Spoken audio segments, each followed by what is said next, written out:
Welcome to DIY Bry. My name is Brian and today we're going to complete this board and batten wall. My wife and I have been wanting to update our daughter's bedroom with a little bit better look, and I thought I'd show you guys some of the tips and the tricks that I learned while doing this project and some of the mistakes that I made so you guys can learn from this tutorial.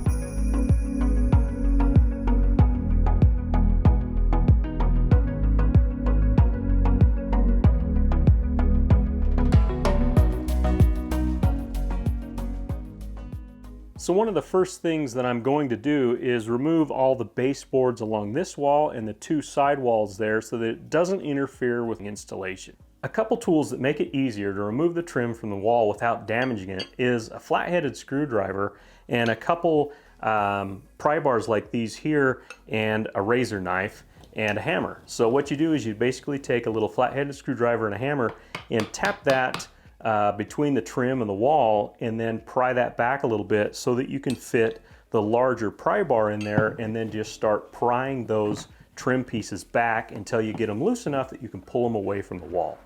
If you guys have any suggestions on how to pull this baseboard back without pulling the carpet up, make sure you comment that below. Alright, so now I've got the carpet pulled back up. I'm going to check to see if the baseboard comes off any easier. Yeah, I can see that's just giving me that extra little bit to get it away from the wall, where before with the carpet in the way it wasn't coming off of there. A tip that I just figured out along with taking this baseboard out: once you get the baseboard pulled back away from the wall, you can actually take a pry bar like this. You can take it and just put it right on the top, take the hammer, smack, and then it breaks that nail, and then it makes it a lot easier to pull the trim away from the wall.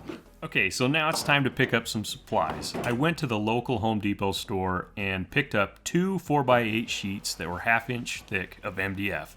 I had them do all my straight cuts, so it didn't require me to have a table saw for this project. I also picked up three 4x8 sheets of hardboard that was 1/8 of an inch thick, some Bondo filler, some caulk, liquid nails, wood glue, some nails, a gallon of paint and a gallon of primer, and some miscellaneous paint supplies. All in all, with the cuts and all the wood, paint, all the materials, this project cost me maybe just a little bit over $150. As far as the tools that I used to complete this project, because I had the Home Depot do all my long straight cuts, I didn't have to use a table saw. As far as the saws that I did use, I used a jigsaw and also a circular saw. And then I had a few other specialty tools. It was helpful to have a stud finder. I also used a brad nailer and a finish nailer. To finish the paint, I used a professional paint sprayer. This gave me a little bit smoother, more professional looking finish. However, you don't have to do it with a paint sprayer. You can do it with just rollers and brushes. All right, so I've got all my lines drawn out on the wall here, and I'm really glad I did this because it was allowed me to be able to really visualize what it's going to look like, and then also I could carefully measure the exact space between each one of the boards so that I could get the exact look I was looking for and so that they were all equally spaced. I didn't want to have one section having more than the other or one really short section. I wanted it all divided equally. So I was able to divide them all equally, and then I was also able to note where the plug outlets are at, and each one of these boards is going to go down without interfering with one of those plug outlets, so I don't have to cut around the outlet. As far as trying to decide how high I wanted to go with each one of these lines, I used the rule of thirds. So basically this shelf here is going to be 1/3 down from the top, and I think cosmetically the rule of thirds generally looks best. And then this second row here is actually 1/3 down from this section right here. And that's kind of how I based my guidelines of where I was going to do the boards. I mean, you could do it however you want, whatever cosmetically looks appealing to you, but me personally, I like to use the rule of thirds. So there's a couple different ways you can put your boards up on the wall. You can just take your trim pieces and put them directly to the wall right over the outline that I've outlined. Or you can get some paneling, some hardboard, and mount that to the wall, which I've chosen to do this.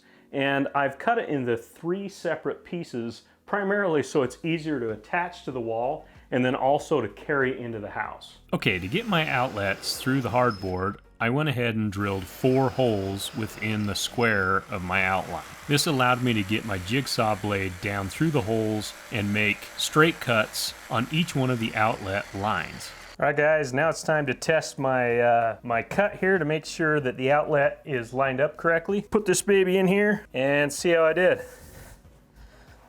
Oh, frick. I'm about a 1/2 inch too high there. So you definitely want to make sure you measure that baby first. All right, so I've put the liquid nails there on the board here, and I've done it in kind of a circle fashion, so it's supposed to be kind of like a suction cut. We'll see if that helps me grip it to the wall a little bit better.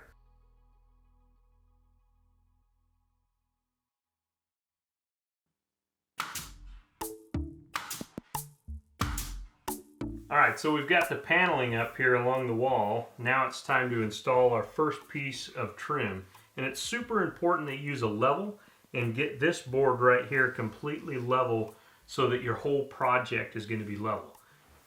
Yeah, bros. All right, guys, it's day 2 on this project. I've got all the hardboard up on the wall, just getting ready to install all the trim. And one tip that's always helped me on any kind of project is to keep all your tools organized. Keeping your tools organized and your project area clean just helps motivate you to keep going on the project, and I always just seem to get a lot better results. Okay, so for this project here, I've chosen to buy the 4 by 8 feet sheets of MDF. It's 1/2 inches thick, and just individually cut each piece.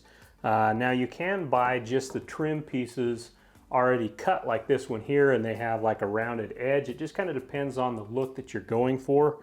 Personally, I didn't want to go with this look. I wanted a little bit more of a square look, and I didn't like the way like these 2 pieces would button up to each other. So you can see right down here, I just didn't want that look where you have a little bit of a rounded edge against this flat piece. If I was going to round the edges, I would just want rounded edges inside the square rather than along here as well. For this particular project, I just felt cutting my own boards was going to give it a little bit more of a custom look. All right, so I'm ready to install the trim here. I've got a basic smaller brad nailer. I've went ahead and measured all my lines so I know exactly where to put them. I'm going to use a level and install all these boards. I chose to apply wood glue on the back of each board, and you can see some of those hard boards, I've got a little bit of a gap there, but that's okay because I was able to cover those up with the boards. I then basically just made sure they were level and nailed them in. Now I used the bigger nail gun on the ones that I knew were going into a stud that was in the wall, and then I basically just used my brad nailer to attach the boards to the hard board. I did my best to make sure that I had every board perfectly level and straight.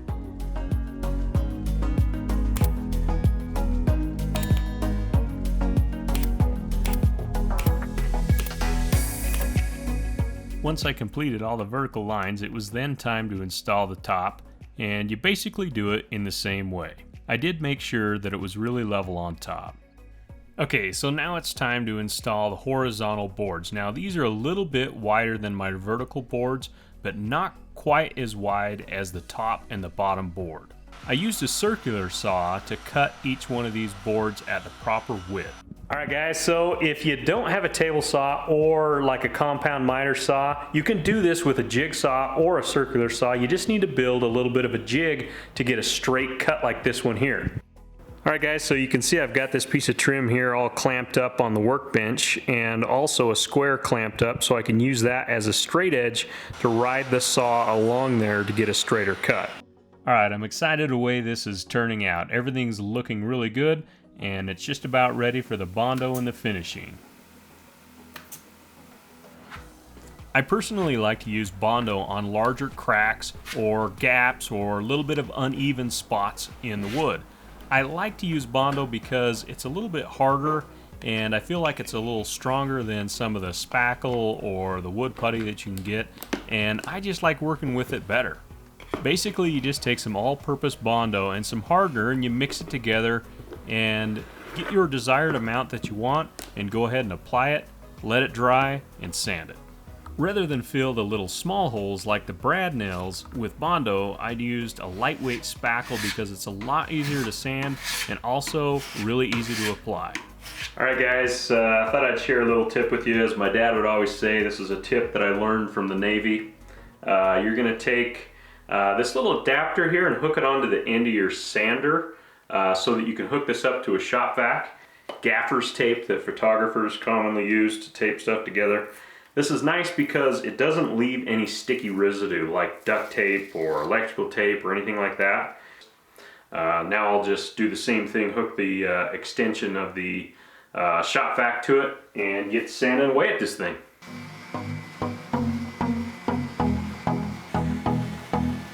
After I was done using the Orbit sander, I used this little edge sander from Black & Decker. This little thing's great to get into tight spots and also kind of round the edges just a little bit on the edge. On the top I chose to put a shelf, and underneath the shelf I put this little crown molding all the way across. I felt like it gave it a decorative look to it that looks really nice. I went ahead and glued it up there and attached it just with the brad nails. Now it's time to apply the caulk. I've just got a white windows and door molding paintable caulk here. The key with this stuff is to put a small amount along the crack area there. Don't get too much of it on there, and just kind of put a small amount in there and then take your finger and push it into the crack. Now it's a really good idea to have a wet paper towel and use that to kind of push it in a little bit further and clean the excess caulk that doesn't need to be there out, so that you're not making kind of an extra mess. You don't want to get it all gobby on there, because then you'll see that through the paint. Thanks for watching DIY Bry. I'm really happy with the way this project turned out. Make sure you give it a thumbs up if you liked the video, subscribe to the channel if you haven't already, and hit that notifications bell so you see every one of my upcoming projects, and keep doing those do-it-yourself projects.